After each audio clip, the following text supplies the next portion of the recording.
Bible मुकद्दस में पुराने अहदनामे में ढेरों कमांडमेंट्स हैं, जिनमें से कुछ तो इतनी कठिन है जिनको पूरा ही नहीं किया जा सकता।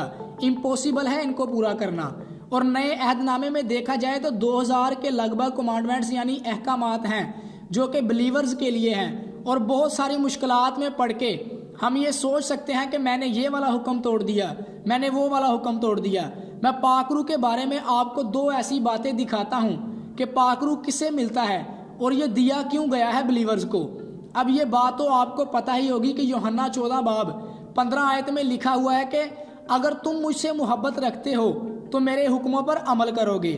ये बात यीशु मसीह ने तब कही थी जब वो अपने शागिर्दों के साथ बैठे आखिरी खाना खा रहे थे। लेकिन इसके साथ एक और बात जुड़ी हुई है। इसके जस्ट नीचे लिखा हुआ है होली स्पिरिट के बारे में, पाकरू के बारे में लिखा हुआ है कि और मैं बाप से दरख्वास्त करूंगा तो वो तुम्हें दूसरा मददगार बख्शेगा कि अब तक तुम्हारे साथ रखे। देखिए ये दोनों ही बातें आपस में जुड़ी हुई हैं, ये बिल्कुल भी अलग नहीं है। तुम मेरे हुक्मों को मानोगे तो बाप तुम्हें एक मददगार देगा। मददगार इसलिए मिला है कि वो हुक्मों को पूरा कराने में मदद करेगा। कई बार बिलीवर्स को लगता है कि हम यीशु मसीह के हुक्मों को पूरा नहीं कर सकते हैं, लेकिन पाकरू दिया ही इसलिए गया है कि वो आपकी मदद करे उन हुक्मों को पूरा कराने में। होली स्पिरिट ही हेल्प करते हैं, क्योंकि यूहन्ना 14:24 में लिखा है, लेकिन मददगार यानी रूह कुदस जिसे बाप मेरे नाम से भेजेगा वही तुम्हें सब बातें सिखाएगा और जो कुछ मैंने तुमसे कहा है वो सब तुम्हें याद दिलाएगा। इंग्लिश में लिखा है he shall teach you all things and bring all things to your remembrance. यानी कि वो सब बातें जो यीशु मसीह ने हमको बताई हैं वो पाकरू हमें सिखाएगा भी और याद भी दिलाएगा। अब सिचुएशन हमेशा एक जैसी नहीं होती है। किस हालत में कौन सी बात करनी है, क्या कहना है, क्या बोलना है, कैसे बिहेव करना है, ये सब पाकरू सिखाते हैं हमको। शैतान और उसके साथ तमाम बदरूहें तो चाहेंगी कि आपसे हुक्म अदूली हो और आप अपने आप में गिल्टी फील करें और शर्मिंदा हों। एक नशा करने वाले इंसान को पाकरू समझाते हैं कि इसे नहीं करना है, तुम्हारा जिस्म पाकरू की हैकल है, तुम हैकल को क्यों बर्बाद कर रहे हो। कुल मिला के यीशु मसीह के हुक्मों को पूरा कराने में हेल्प करते हैं पाकरू। ये वो बात है कि क्यों पाकरू दिया जाता है बिलीवर्स को। अब ये देखेंगे कि पाकरू दिया किसे जाता है, किसको मिलता है पाकरू। वैसे तो पाकरू हर बिलीवर को मिलता है, लेकिन बिलीवर्स में भी एक बात ऐसी है जो कि पतरस ने कही थी। बहुत कम बिलीवर्स इस बात को जानते हैं कि ऐसा लिखा है।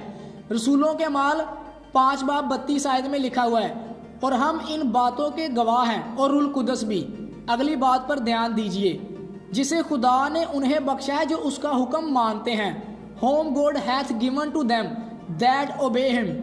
हुक्मों को मानने के लिए मिलता है पाकरू, और जो हुक्मों को मानते हैं और मानते रहते हैं उनको और ज़्यादा पाकरू मिलता है, वो पाकरू से भर जाते हैं। इस दुनिया में अगर हम बिलीवर्स को रहना है और तरीके से रहना है यीशु के हुक्मों पर चलते हुए, तो हमको इसके लिए पाकरू की ज़रूरत है, क्योंकि होली स्पिरिट के बिना हम यीशु के हुक्मों को पूरा कर ही नहीं सकते हैं।